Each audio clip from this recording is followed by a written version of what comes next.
Morning, everyone. Welcome to this morning's study. And we're going to continue looking at the book of Esther. But before we do, let's have a word of prayer. Dear gracious Heavenly Father, we once again invite your presence as we open your word together. We're thankful for each person that joins in these studies and for the time that we have together. We just pray that as we look at this history once again, that your Spirit can impress us and guide and lead in the things that we discuss, and that we can see much more clearly in the time that we are living in. We ask for this conviction and power in our lives from your word that is promised, and we ask that as we seek to obey your voice, that you can empower us, that we can reveal your character to others. And we pray this in Jesus' name. Amen. Okay, so yesterday we started looking at Esther again. Now, because we had gone through all of that history of the kings of Judah and Israel, and particularly in the last few months, dealing with the chronology of the 3 decrees, we have here the story of Esther that is between the 2nd and the 3rd decree. And we have all of these dates that we had marked under Cyrus's decree, with the Jews going back to Jerusalem and the laying of the foundation of the temple. We looked at the kings there of Cambyses and False Smyrtus, where the persecution begins against God's people who are building the temple. It begins actually even in the time of Cyrus. And then under Darius, they resume building the temple. They complete it. And then we have this history. So the temple was completed in 515. Its dedication was on March 12th, 515 BC. And here we're looking at 483. So we're looking at, yes, it would be what, 32 years. This is 32 years later. And we will look at these spans of time eventually as we go through that. Now, in Esther Chapter 1, we were addressing this, which is in 483 BC. And particularly, we had looked at the first day of the first month as when this 180-day feast began, because it's going to be in connection with the start of the year. Which would make the most sense in the context of what Xerxes is doing. In King James called Ahasuerus, in the Hebrew called Ahasuerus, but some translations will actually put this as Xerxes. Now we know that Samuel Snow, using Prideaux, believed that it was reference to Artaxerxes Longinus, but we know specifically from history and all of the different archaeology, and also from the spirit of prophecy, that this is actually Xerxes.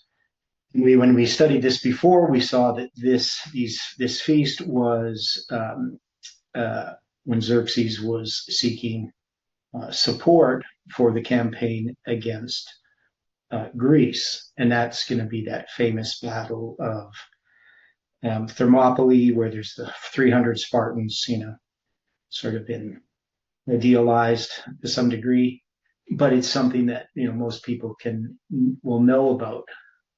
Well, maybe not most people, but a lot of people, they know about the Battle of Thermopylae, in which the Spartans held off the Persians, and then we're going to have this period of time after the Persians lose the war to Greece.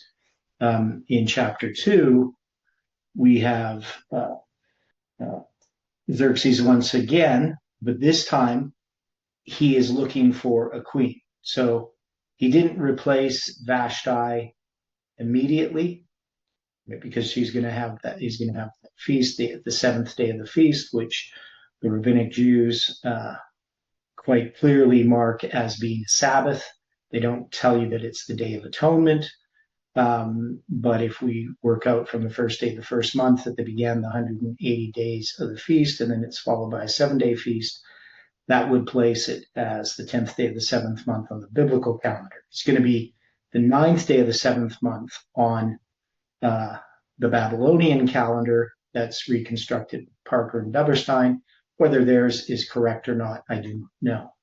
But they reconstructed it based upon the observation of the new moon theoretically. Now, they always say that they could be a day off here or there. So they're not adamant about it being the 9th day of the 7th month, but it would be the 9th day of Tishridu on the Babylonian calendar. But on the biblical calendar, we know it would be the 10th day of the 7th month. It'd be the 187th day of the year.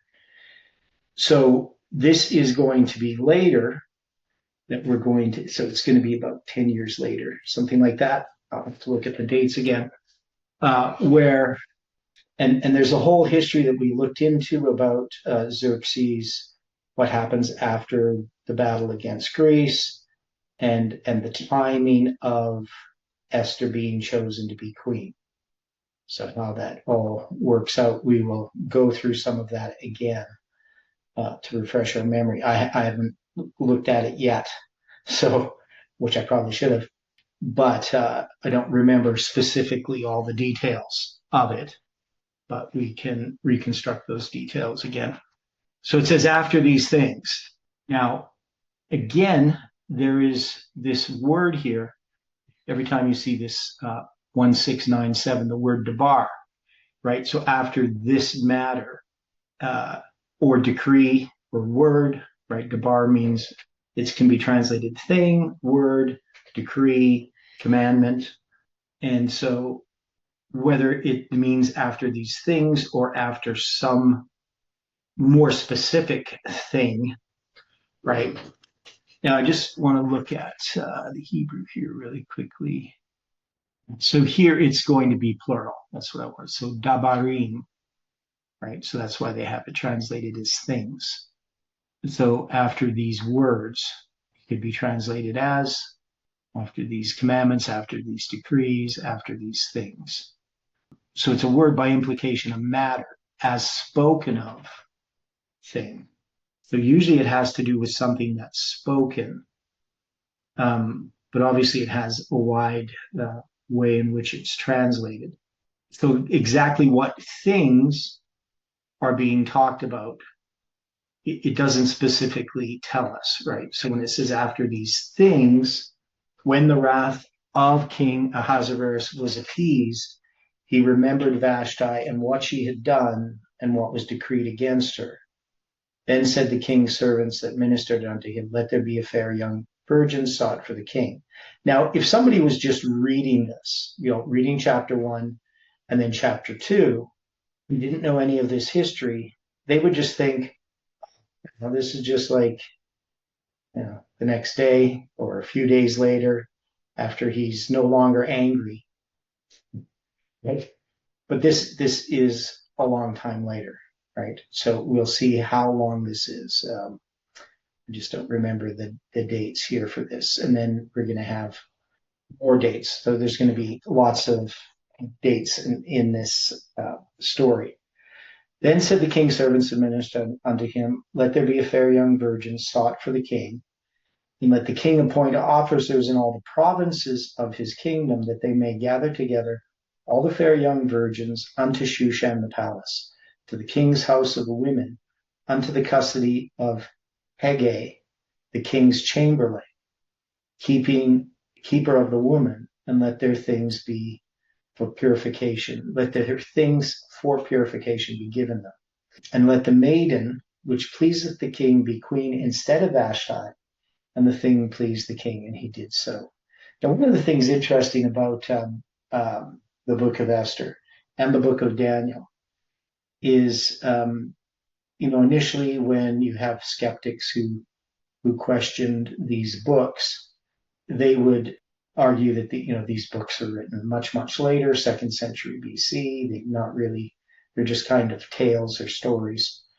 But the Persian words that occur in Esther and Daniel, which sort of be a very strong witness against that. And so right now we're just looking at the English translation, but I did some research in this in the past. I don't remember all of the details, but when they talk about these different terms that are going to be used for different offices and so forth, especially in the book of Daniel, you can see that they actually understand the Persian political structure, which somebody in the 2nd century BC would not understand. The Greek would use different words.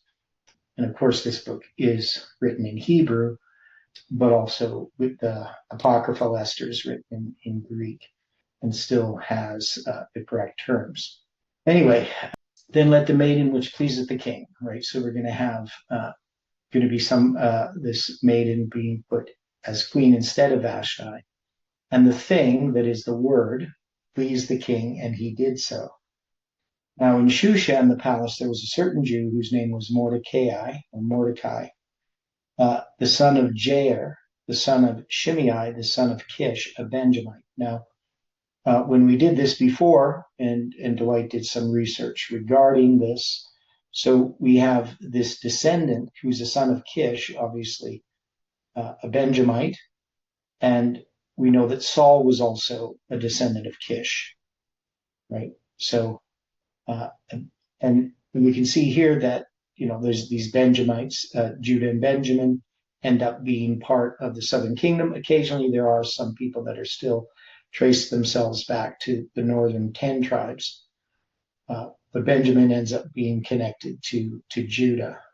So Judah and Benjamin are the two southern tribes. So here we see that Mordecai is connected to Saul. And then we're going to see his adversary Haman is connected to who? Do you remember? Agag. Yeah. So the king of Amalek, the Amalekite king, who ends up Saul has taken him captive, right, and doesn't kill him, right? So we're going to see that there's this situation that goes way back that the story of Esther has concealed within it that most people don't notice, is that it's still a confrontation between Amalek and Saul, right? That's connected. And there's significance in there, which I don't know if we fully decided on what it means and how it would apply in the present day. Okay, so so when it talks about here, who had been carried away from Jerusalem with the captivity, which had been carried away with Jeconiah. So we know Jeconiah, that's Jehoiachin, or Jehoiachin, king of Judah, whom Nebuchadnezzar, king of Babylon, had carried away. So he's also called Coniah. But Jehoiachin, I think that's right. I got that right? I always get these things mixed up, names and stuff. But that's I don't think that's let me see here. I'm just going to make sure I got this right.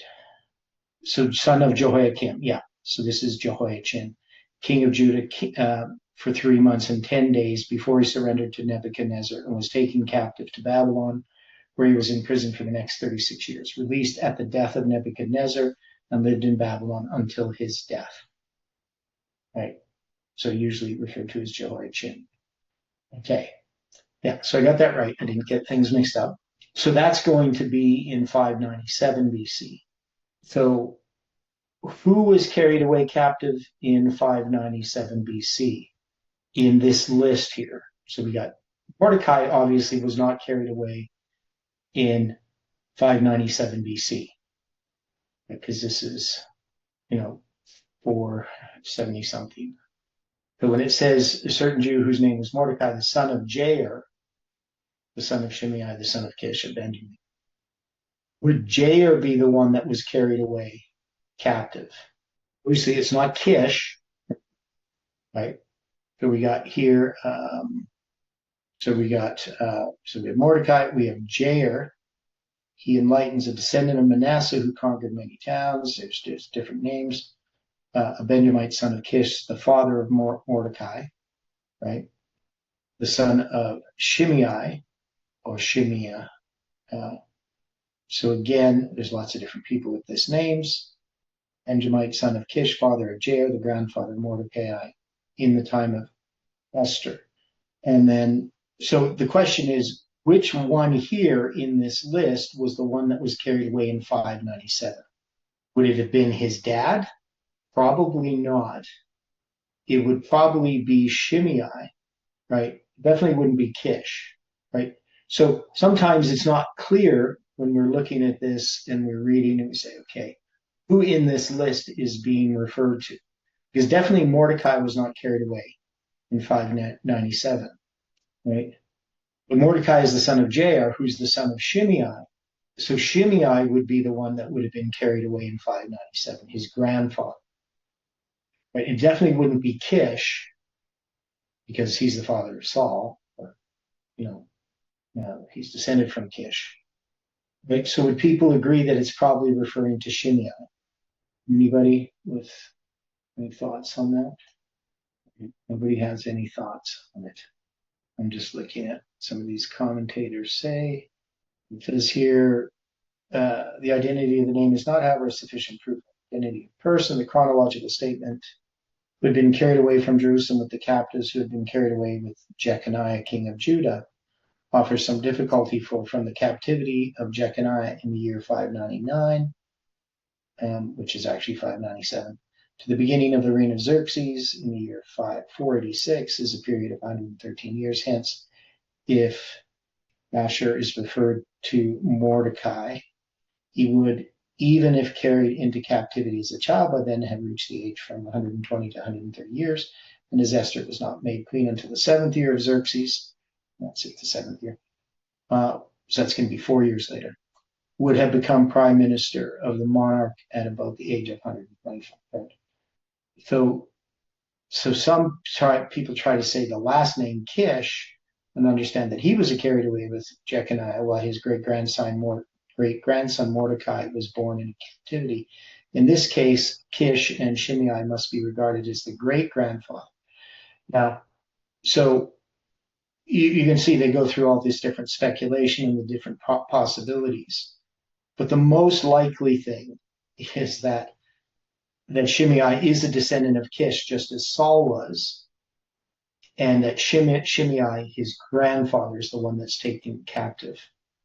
And that fits perfectly with the period of time. So if you're looking at 15 years, definitely, his grandfather probably was fairly young, right? He's going to be taken captive at that time. And so that fits in, is all we're trying to say. To try to say that it was Kish who was taken captive doesn't really make any sense to me. Because when you have a son of Kish, a Benjamite, then you're going to really come back to that same language we're dealing with Saul. Okay. Hopefully you guys agree. Now, okay, Dwight. In the apocryphal portion, yeah, in the Greek, when we're dealing with that, we look at Mordecai being the son of Darius, the son of Shimei, the son of Kish of the tribe of Benjamin. Yeah, Jerry. Yeah, so J.R. and Jerry. That's just the Greek spelling of the name J.R. Right. So does that help at all? Well, it doesn't really change anything, no. So we would know that the one being taken captive at the time that Jeconiah or Jehoiachin was taken captive in 597 can't be a reference to Mordecai. And it wouldn't be a reference to his dad. It would be a reference to his grandfather had been carried away captive. Still a long time before, but that still would fit. And we're going to say that Mordecai's, he's not a young man, right? So, and I don't know if we look at those that came out of, because here he's still in Babylon, right? Right. So his grandfather was taken captive, maybe when a boy, right? He's raised in Babylon. Shimei, he's going to have a son named Shimei, and then Shimei, or pardon me, the other way around. It's Jair. So Shimei is taken captive. He has a son named Jair, and Jair is going to be the father of Mordecai, and that would work in that period of time, right? Okay. Does that make sense? Would you agree, Dwight? I'm not going to disagree. Okay. Well, yeah. Well, it definitely can't be Kish that was taken captive. No.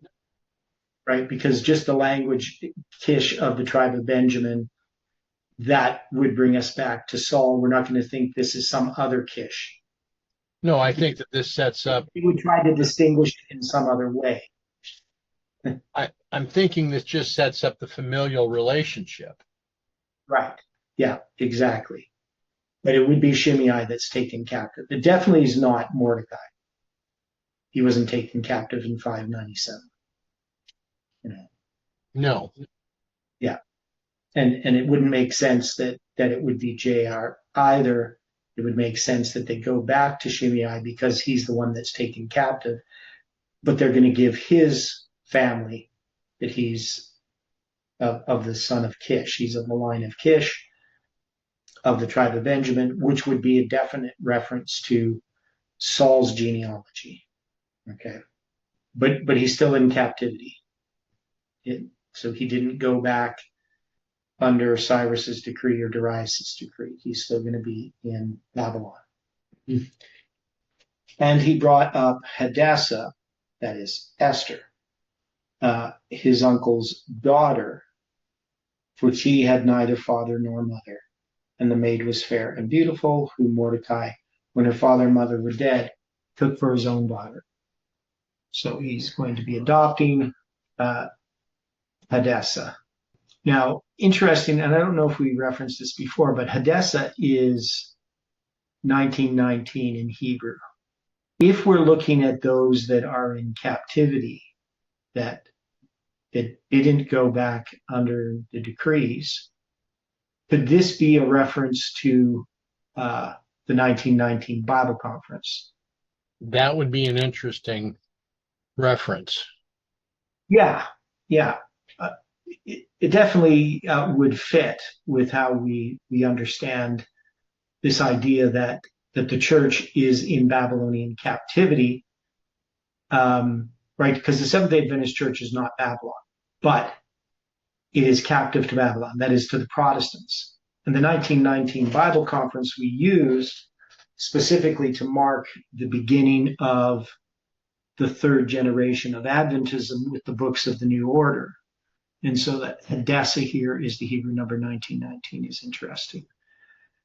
Okay, so I don't think we noticed that before, or paid attention to it before. Maybe we did and I just forgot. It came to pass when the king's commandment, again, you have that word, the bar, right, and his decree. So you have this word or commandment, and then you have a decree, 1881, of uncertain, perhaps foreign derivation. So this seems to be actually a Persian word, dot, referring to an royal edict or statute, if I remember correctly. So that's one of those things that shows it's a Persian. You have this Persian influence on the book of Esther, which would be hard to explain in the 2nd century BC, but easy to explain in the 5th century. Okay. There's somebody who was connected to Persia. So it came to pass when the king's commandment and his decree was heard, when many maidens were gathered together unto Shushan the palace to the custody of Haggai. So that's the same. He just had a different spelling earlier. This chamberlain or eunuch. That Esther was brought also unto the king's house to the custody of Haggai, keeper of the woman. And the maiden pleased him, and she obtained kindness of him, and he speedily gave her things for purification, with such things as belonged to her, and 7 maidens which were meet to be given her out of the king's house, and he preferred her and her maids unto the best place of the house of the women. Okay, so again, we get like we had before, dealing with uh, seven eunuchs and seven wise men. Now we got seven maidens, right? So we always have this number seven. I mean, Mordecai would be the third generation after Jeconiah and Shimei's captivity. Yeah, so just she's referring to if the 1919 is the third generation of Adventism, right? Which we believe it is, from 1919 to 1957, 1957 marking the beginning of the fourth generation, then these are the third generation, right? So now, I guess it depends. How do you count this? So if you're going to count the generation of Shimei, then you have Jair and then Mordecai. But that means Esther would be the fourth generation if you're counting it that way. Now, any thoughts on that? How we would count these generations? So that would be the fourth. She would be the fourth generation, All right. and that would fit with what we understand about that the time of the end occurs in the fourth generation. So she would end up marking that fourth generation in that context. But she's also marking the third generation as well with 1919. So I don't know, but you could argue she's the third generation raised in Babylon, right? Because that'd be J.R. Mordecai, and then he's the uncle. So whether that's probably through his brother, I would think. But it could have been through his sister. It could be the mother of Hadassah. I'm not sure. It doesn't tell us. But I would think usually it would be the responsibility of the brother to adopt the daughter. That would be more patriarchal rather than matriarchal. But anyway, we don't know. Okay, and then she's going to have these seven maids being given to her, maidens, out of the king's house, and he preferred her and her maids unto the best uh, place of the house of women. Now, preferred her and her maids, that means he basically gave them the best room or whatever. I would think that's what it means. The best, the place is added, but the best of the house of women. So they got the best place to stay, I guess. Esther had not showed her people nor her kindred, for Mordecai had charged her that she should not show it. So Esther is not revealing who that she's a Jew, right? So it's just not known. Agreed. And Mordecai walked every day before the court of the woman's house to know how Esther did and what would become of her. Now, it's kind of interesting that this happens. This story occurs by these people that are in captivity. That a Jewish woman is going to end up becoming the queen of Persia. So obviously, it's in God's providence. Now, for the Jews that are in Persia, in this Persian kingdom, which Persia, of course, is in charge of Babylon as well, but this is actually not in Babylon, right? Like the city of Babylon, and Mordecai is pretty involved in taking care of Esther or Hadassah, wanting to know what's going to happen. Now, so I don't know particularly how they're doing spiritually.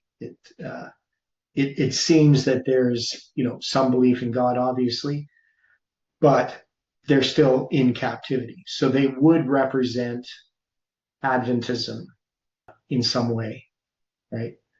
So, and we've dealt with this before.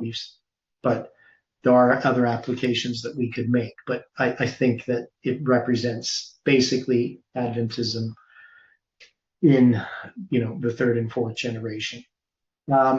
Okay.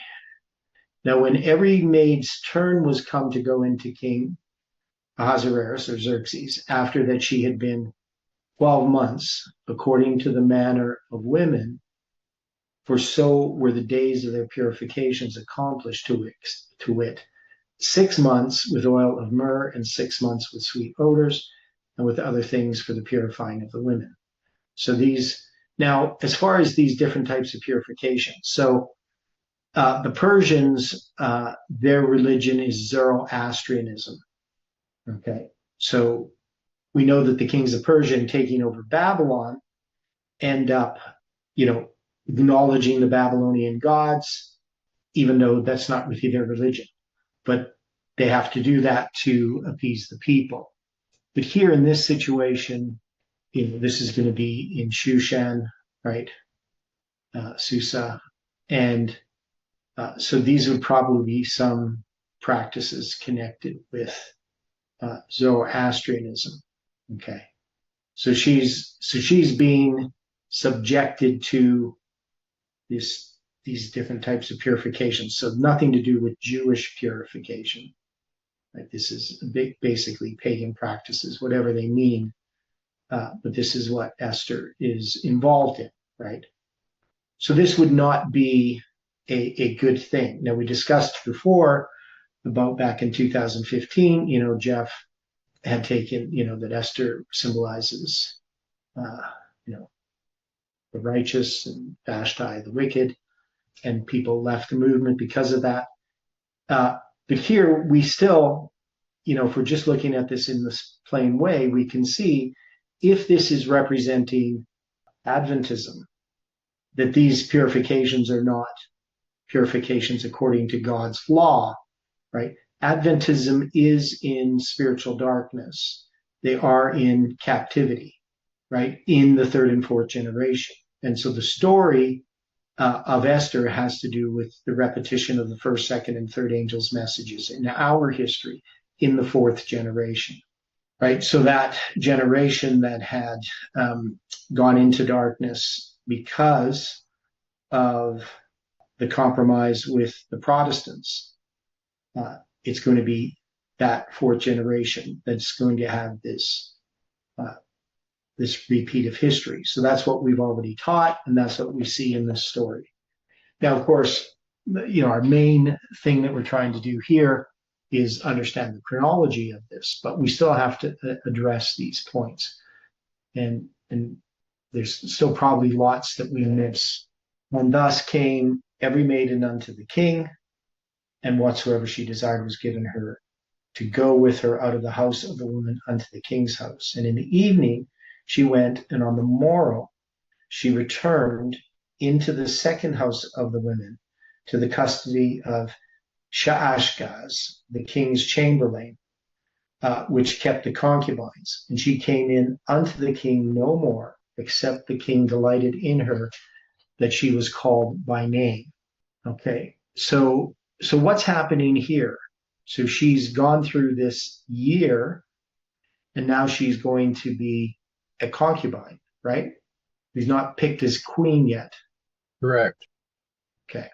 Now, when the turn of Esther, the daughter of Abigail, the uncle of Mordecai, Abihail, I guess. So this guy, Abihail, it means the father of might, or the possessor of might. So name of 3 Israelites and 2 Israelitesses. So yeah, Abihail, it's the same as Abigail. The uncle of Mordecai. So that's Mordecai's. Okay, so this is Mordecai's uncle. Okay, so Esther's the daughter of Abigail, uncle of Mordecai. So Mordecai is he a cousin or an uncle of Esther? Am I getting that right? Go back. Right. We brought up that is his uncle's daughter. So that would mean that's his cousin. So he's not an uncle of Esther. He's a cousin of Esther. So they would be the same generation. Like they would both be the third generation. Or is it that this word uncle, father's brother, right? It's dod, which is more a term of love, right? But it does mean uncle as well. So I'm not sure specifically what the relationship is. Okay, so I have to think about that. So it just repeats this in 2:15. So now when the turn of Esther, the daughter of Abigail, the uncle of Mordecai, who had taken her for his daughter, was come to go in unto the king, she required nothing but what Haggai, the king's chamberlain, the keeper of the woman, appointed. And Esther obtained favor in the sight of all them that looked upon her. So Esther was taken unto King Ahasuerus into his house royal on the 10th month, which is the month Tevet, right, in the 7th year of his reign. So remember in chapter 1, that's going to be in the 3rd year of his reign. So this is in the 7th year of his reign and in the 10th month. Okay, so that's 10th month, usually it's around what we would call, January. Crosses usually December to January somewhere. We can look at this specifically for that year. And the king loved Esther above all the women, and she obtained grace and favor in his sight, more than all the virgins, so that he set the royal crown upon her head and made her queen instead of Vashti. Then the king made a great feast unto all his princes, unto all his princes and his servants, even Esther's feast. And he made a release to the provinces and gave gifts according to the state of the king. So it doesn't give us a specific day, but it does give a 10 and a 7. So what would we have in the 7th year in the 10th month? What is that symbolizing? So they're first cousins according to Ai, Stephen says. Okay. So it's definitely possible. I mean, in just the plain language of it. But sometimes it's not always clear in the Hebrew, right? So it's not always clear what these relationships are. Okay, so I'm looking here. I got to get to the 7th year. Okay, so this is going to be in 479 is 7th month. So the 10th month is going to begin on December 22nd on the Julian calendar in 479, and it's going to span to January 20th, 478 BC. Right? So that would be somewhere in that span. So between December 22nd and January 20th. I'm just checking on here. So that's going to be the same on the Babylonian calendar in Tevet. Okay, so we got this 10 and 7. So would that relate to as a symbol of the Day of Atonement, right? That can work. I was also thinking the 10 could parallel a test, and the 7 could be the completion, like she passed that test. Yeah, well, it could, which is what the 10th day of the 7th month symbolizes. Day of Atonement is the passing of the test and completion. So, but yeah, it would be connected. So we got, anyway, so we're looking at just at the change from 479 to 478 BC, somewhere in there, that she becomes the queen. And when the virgins had gathered together the second time, then Mordecai sat in the king's gate. And Esther had not yet showed her kindred, nor her people, as Mordecai had charged her. For Esther did the commandment of Mordecai. Now, it's a different word than debar. This is amar. So it's like an edict, commandment, decree, like as when she was brought up with him. So she's going to obey his voice. In those days, while Mordecai sat in the king's gate, 2 of the king's chamberlains, Bigtan and Teresh, of those which kept the door, were wroth and sought to lay hand on the king of Ahasuerus. And the thing, that is the debar, the word, was known to Mordecai, who told it unto Esther the queen, and Esther certified the king thereof in Mordecai's name. And when inquisition was made of the matter, It was found out. Therefore, they were both hanged on a tree, and it was written in the book of the Chronicles before the king. Now, we did some, what we'll use the word speculation on this. So we have two of these eunuchs, Bigthan and Teresh. So they had, sought to lay a hand on King Xerxes, right? Now the thing was known to Mordecai, who told it unto Esther. So he knows about the fact that they're upset with Xerxes for some reason. He's going to tell Esther about this, and she's going to tell the king about it. And they do an investigation, and these are both going to be hanged, and it's going to be written in the book of the Chronicles before the king. So there's going to be a record made of this. Now, we made some speculation regarding Haman's involvement in this in some way, right? Which we saw later sort of inferenced in regard to this, so that Mordecai, and it's going to be, when Mordecai is going to be honored, it's because the king goes through and reads about this story and says, what was anything done for him, right? So there's some speculation on our part exactly whether Haman had anything to do with this incident in which Mordecai reports this to Esther, and then Esther to Xerxes. So there's probably something there, maybe even more that we could see from that part of the story. But anyway, it's an interesting detail that usually is just passed over. So after these things did Ahasuerus promote Haman, the son of Hammedatha, the Agagite, and advanced him and set his seal above all the princes that were with him. So again, we have this sort of vague, and after these things, just like we do in chapter 2, after these things, how long after, it doesn't particularly say, right? So in chapter 2, if you say after these things, well, the whole thing's, obviously it's not just chapter 1, there's other things. So we don't know how long this is, particularly that Haman is promoted. And if there's any connection between Haman's promotion and what happened with Bigthan and Teresh, I think their names were. Anyway, these chamberlains who get hung.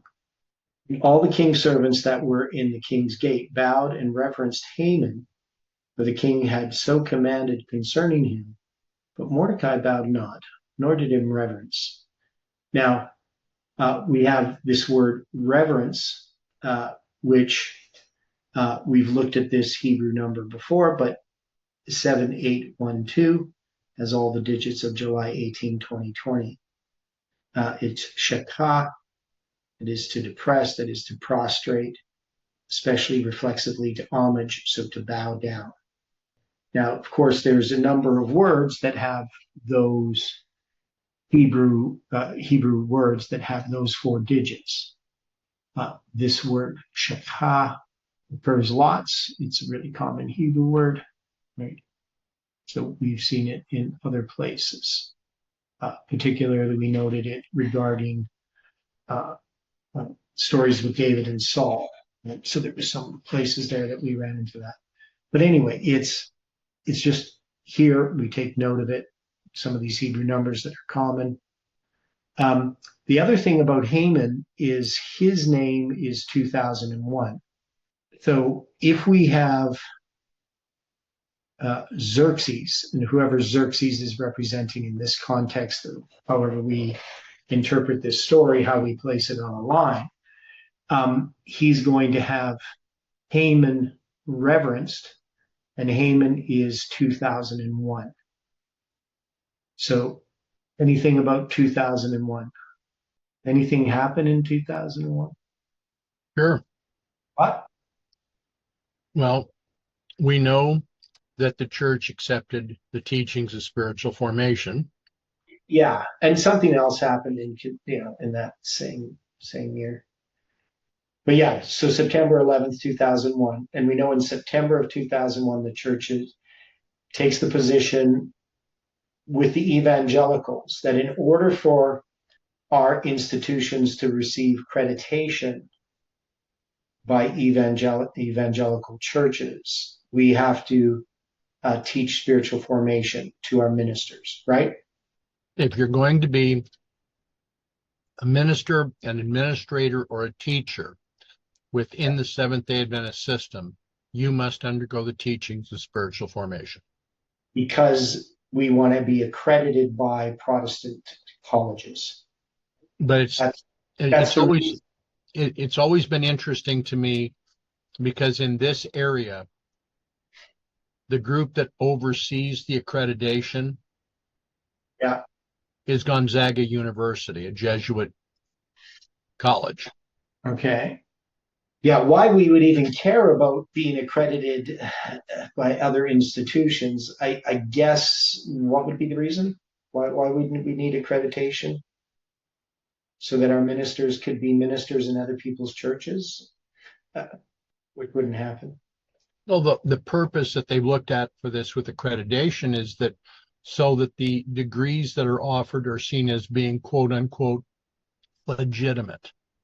So that is, if I want to take courses at other schools, right, or people from other churches want to take courses at our schools, they get credit for those courses. Is it accreditation or accreditation? Accreditation. Accreditation? I've never pronounced it that way. Yeah, you're probably right. That's the correct accreditation. Accreditation. That's correct. Yeah, it's accreditation. Okay. So anyway, that would be the reason, so that you take courses, they're transferable to other institutions. Now, the thing is, we wouldn't need accreditation if we could acknowledge courses that people take in other institutions. So if I went to an Adventist university, they could take into account my degree that I got at Concordia in Edmonton, right? They could take that into account. But if we weren't accredited, if the Adventist, I can't remember what they call the one in Alberta anymore, they changed the name, but it used to be CUC. So back then, if I had a degree from CUC and they weren't accredited, then I wouldn't be able to transfer those courses over to Concordia. If I went to like a Concordia seminary or something, right? So people want to have the universities accredited so that when you take a course at an Adventist institution, you can transfer those credits over to and complete a degree in another institution.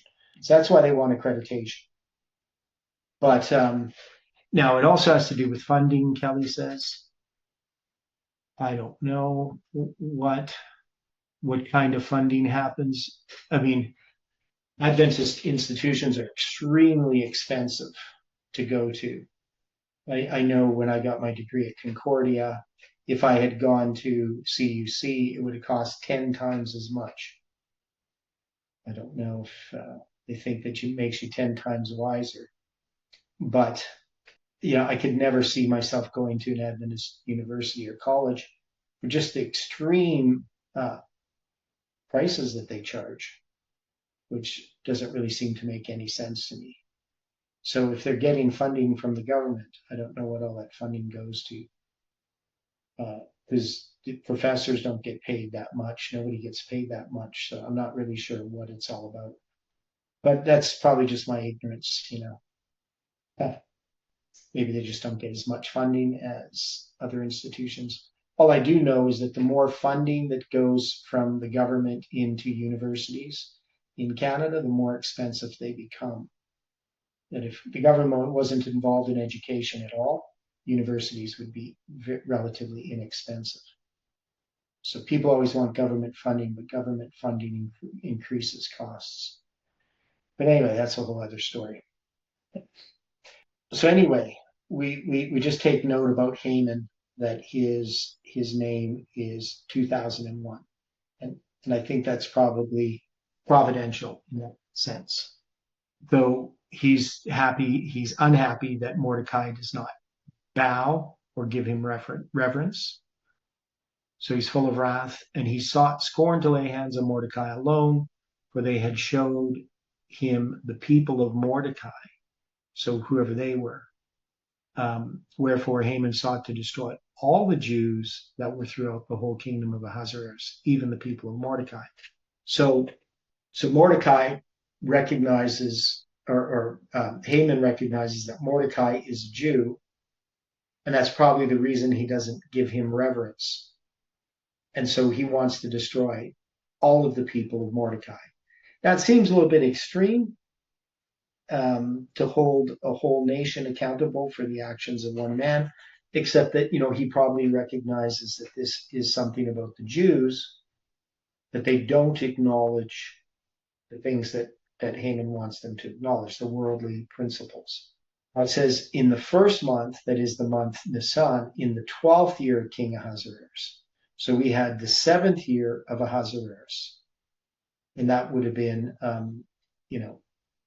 in 479, 478. Now we're going to have in the first month of Nisan, in the 12th year. So this is going to be how much later? Almost another 5 years, isn't it? Going to be just a bit over 4 years, right? Because from the 10th month to the first month is 2 or 3 months, depending on the year.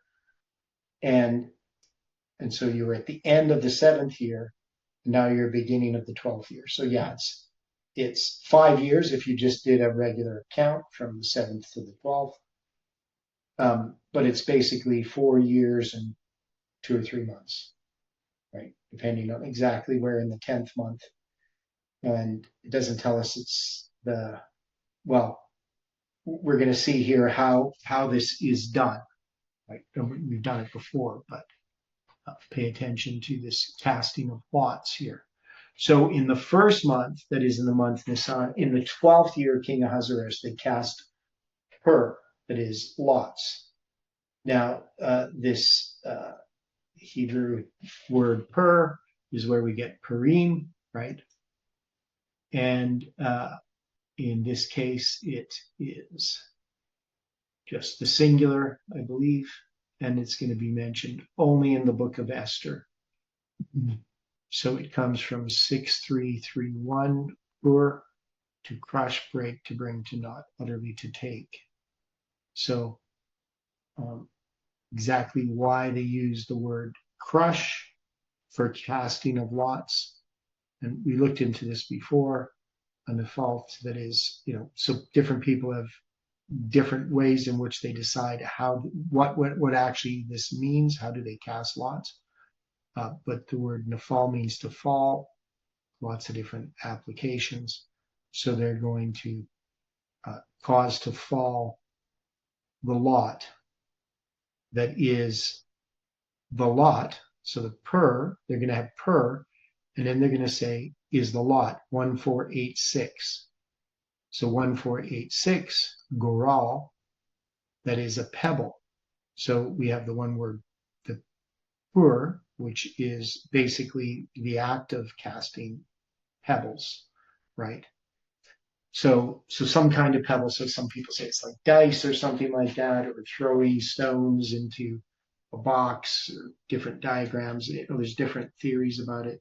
So they're going to cast these lots before Haman, from day to day, and from month to month, to the 12th month, that is the month Adar.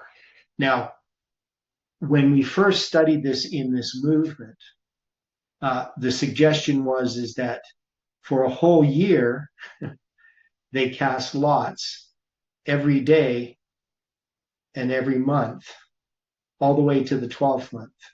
Now, does that make sense to people? That was the way the movement first interpreted this. So we got Daniel 11:14. Angela, just because the word fall, What is it that you're looking at, Daniel 11:14? I was thinking of robbers of thy people, and meaning breakers of thy people. Oh, for the crushing part? Yes. Okay. Yeah, I don't think that would be related. And also remember, it's the sons of the robbers of thy people. So the robbers of thy people is Babylon. The sons of the robbers of thy people is Rome. They're the ones that inherit Babylon. Okay. But anyway, yeah, okay. So that's what you're referring to. Yeah, I don't know if I make that application there. But so when it comes to the casting of lots, the idea is that they're going to say, when is the time? They're looking for the auspicious time in which to, bring out a decree for revenge, right? So he's looking for, he's not going to be doing this every day for 12 months. It's just that they're casting to try to figure out which day, right? So they're going to look at all the dates on a calendar, both the days. So they're going to cast for which day of the month, and then they're going to cast for which month. Okay, that would to me to make the most sense. But initially in the movement, they thought they did this for like a whole year, which would make no sense because you're trying to find the auspicious day. What date do we want? So however they figure it out, they're going to figure, okay, which day of the month. It's going to be the 13th day, and then you figure out which month it's going to be the 12th month. Okay, so they do this for a month, going all the way, testing each of the months, all the way up to the 12th month. Now, in this year, so when we look at this particular year, this is going to be the 12th year, right? So we had the 7th year, and we'll end up putting these things all on a line when I get a chance. So the 12th year is going to be, if we go all the way back to the first month, so the first day of the first month in the 12th year of Xerxes, so Nisanu 1, is April 5th, 474. So the idea is that they're going to, at the beginning of that year, whether they start on the first month, it doesn't say, but I would think that it's probably going to be on the first day of the first month. So this is just a guess. It could have been any time in the month, but it makes sense that they're going to count for each of these months, and they want to find a date, right, that they're going to get revenge. Now, in that particular year, there's actually going to be a 13th month on the Babylonian calendar. So why did they not count, and on the biblical calendar as well? Why didn't they count up to the 13th month? Why are they just going to look up to the 12th month? They're going to figure out which day and which month, but they're only going to count up to the 12th month. They're not going to take into account there's going to be a 13th month that year. Why is that? Do they know there's going to be a 13th month? I think they know it's possible, but they may not have accepted that it could occur at that point. Yeah, so they don't know if it can occur in that, right? That maybe there could be a 13th month. Now, if they thought about it, they could probably figure that there's going to be, February 24th is the start of the month Adar, right? So, but if you go to the start of the 13th month, that's going to be March 24th on the Julian, but March 19th on the Gregorian. So it's actually pretty close to where you almost don't need a 13th month, right? So they don't actually know, right, if there's going to be a 13th month or not, because it's extremely close. And you would need to wait until the spring. So one is, we know that they probably don't have a calculated calendar, and we know that they don't. but this would be evidence of it, that they haven't determined when they're going to add the extra month yet. And now, if they had ephemeris, they might be able to figure that out. But even then, it would be still fairly close because it depends upon observation. So they would have to observe that. So that means on the night of the 18th, you would look at the sunset, right? And you would see the visible crescent, right? So the day before, and that's going to be on the 29th day of, let me see here, how's it? At the 29th day of Adar, right? So you don't know, because on the 29th of Adar, it could be cloudy, right? And so you would add an extra day. And so it ends up being pretty close, is all I'm trying to say here.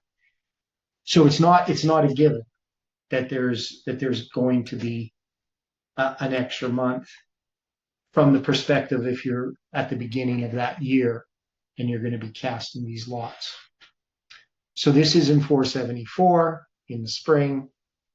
And Haman said unto King Ahasuerus, there's a certain people scattered abroad and dispersed among the people in all of the provinces of thy kingdom, and their laws are diverse from all people, neither keep they the king's laws. Therefore it is not for the king's profit to suffer them. Okay? And if it please the king, let it be written that they may be destroyed, and I will pay 10,000 talents of silver to the hands of those that have charge of the business to bring it into the king's treasuries. So, he's really set on revenge here, and he's willing to pay for it. Now the king took his ring from his hand and gave it unto Haman, the son of Hammedatha the Agagite, the Jews' enemy, right? So that means he's the descendant of Agag, right? This is the enemy of Saul, right? So we got Mordecai. So we have Saul and Agag typifying Mordecai and Haman, right? And the king said unto Haman, the silver is given to thee, the people also to do with them as it seemeth good to thee. So the silver is, so he's going to give all of the silver. He's offering to pay 10,000 talents of silver. But the king is going to, and I don't fully understand what's here, but he said the silver is given to the people also to do with them as it seemeth good. So he's just saying, take the money and use it in this cause. Then the king's scribes called on the 13th day of the first month, and there was written according to all that Haman had commanded unto the king's lieutenants, and to the governors that were over every province, and to the rulers of every people of every province, according to the writing thereof, and to every people after their language, in the name of King Ahasuerus was it written, and sealed with the king's ring. So we're going to see the 13th day of the first month. So we know it was before the 13th day of the first month that they started counting these lots, or casting these lots. And now they're on the 13th day of the first month, they're going to issue this decree. And the letters were sent by post to all the king's provinces to destroy, to kill, and to cause to perish. So, it's sort of a threefold punishment. You get to destroy, kill, and cause to perish. It seems like you don't need all of those things. So destroy, to bring to naught, to kill, to smite, and to cause to perish. To wander away, to lose oneself by invocation, to perish, destroy. Obviously, they're going to be killed. All the Jews, both young and old, little children and women, in one day, upon the 13th day of the 12th month, which is the month Adar, to take the spoil of them for a prey. So they get to spoil them as well, right? Now, here we have Bazaz and Shalal. So what does this Shalal and Bazaz remind us of, the spoil and prey? Maher-shalal-Hash-Baz.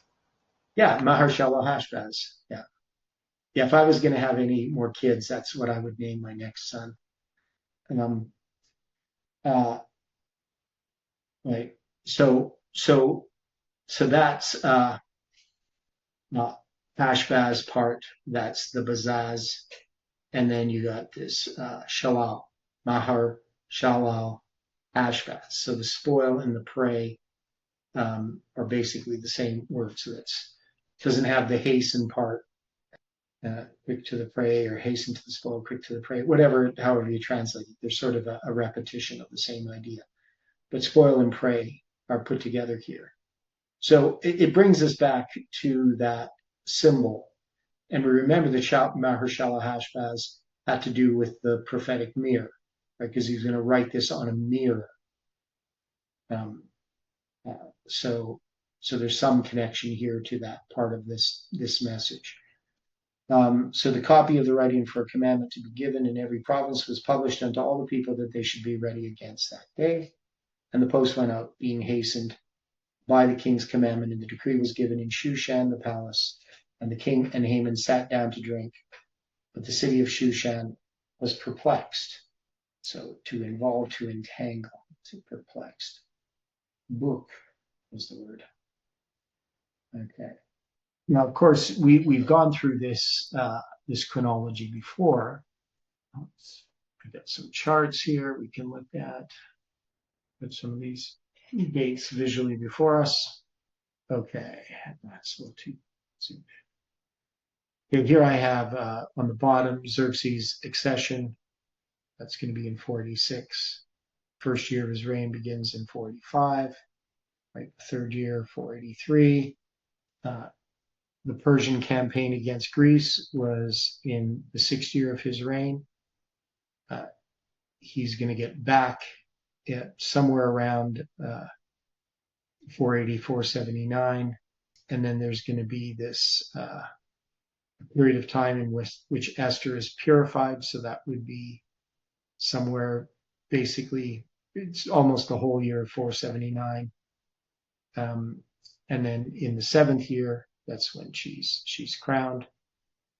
Now, so we went through this and how we did this. It's we can see that's how it works. Okay, and then you're going to have the 8th, 9th, 10th, and 11th year.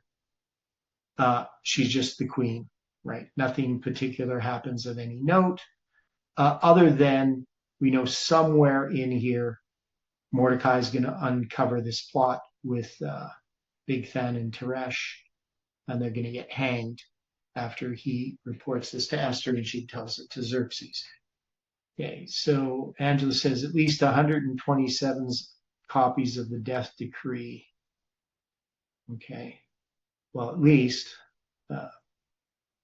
yeah, so just the symbol of 127, the 12, and the 7. Obviously, inversion of that is July 21st. Yeah, so just some notes there. Okay, so now we have this year, and we're going to look at this a bit more in detail. But we have the first day of the first month, April 5th, 474 BC. We have the casting of lots that occurs. Then the decree is given on the 13th day of the first month, April 17th. We'll deal with these 3 days and stuff, tomorrow, because we're going to deal with Mordecai getting honored, Haman hanged, how that ends up being connected. And then there's going to be Esther's decree later. But the decree is going to go into effect on the 13th day of the 12th month, in the 12th year. And we noted that 13 times 12 times 12, that's just simply 144 times 13, is going to give you 1872. And that's going to go into effect on March 7th. Okay. Is there any significance of March 7th? The Sunday law 321. Yeah. So I end up dealing with that as well in a diagram. Okay. So we got that 12th year. Lots of stuff happens in that 12th year. The decree is issued. The decree goes into effect. and then I just expand it in this other diagram. And so the death decree is in 473. Then we also have at the top, we dealt with Amalek's birth, approximately 260 years to Amalek attack in 1533, the prophecy against Amalek in 1493, then the 400 years, which I mark, it's 1093 BC, where Saul, Kish, and Agag, Amalek, have that, and then there's 619 years to 474 BC. Right, 620 if we go to 473. But we'll just look at 474.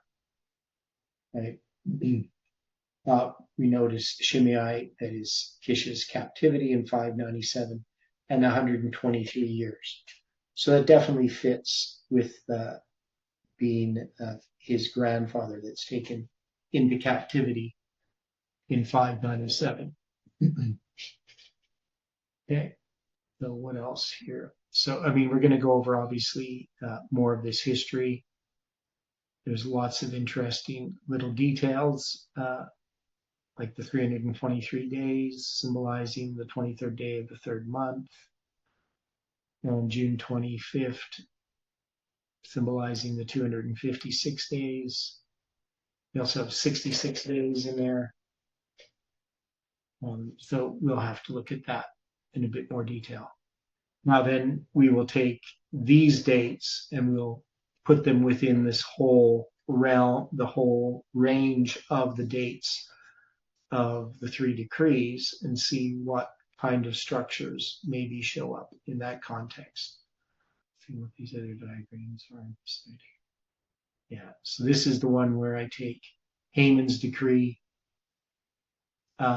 So between March 7th, 473 BC and March 7th, 321 AD is 793 years. It's 289,643 days. We get Constantine's Sunday law. The thing that I found interesting about this, if you take March 27th or March 7th, 2021, so 321, but by 21, 3 times 7 times 21 is 444, and 12 times 7 times 3, that is, if I invert the 21, I get 252. So I get a mirror of 144, and I get 252, dealing with it that way. But the other thing that was really interesting had to do with the ratio between March 7th, 2021, at the time when we were studying this, and March 7th, 473 and 321, that is, the ratio is pi between these different spans of time. So we take the 289,643 days and the 620,912 days. And so I add that up, and then I take divided by 28. It should be 289,000. So anyway, it's just the ratio between that. I put my comma in the wrong spot. There you go. So the ratio is pi, 3.1437 to be exact, but not exactly pi, but close to pi. March 7th is the 66th day of the year, right? And things like that. Okay. It's automatically saving. Okay. Don't have to worry about clicking save anymore. Okay. So any final thoughts before we close with prayer? And I'll try to get some of this a bit more organized at some point. Yeah. Well, let's close with prayer. Dear gracious Heavenly Father, we thank you once again for the time that we have had. We ask for your blessing upon this day, for your angels' care and protection, and that your Holy Spirit can continue to work upon our hearts. Help us to submit our lives to you. And May your angels watch over our family and friends and those that we come in contact. May your Holy Spirit go before us, and may we reveal your character. Bring us together again to study these things is our prayer in Jesus' name.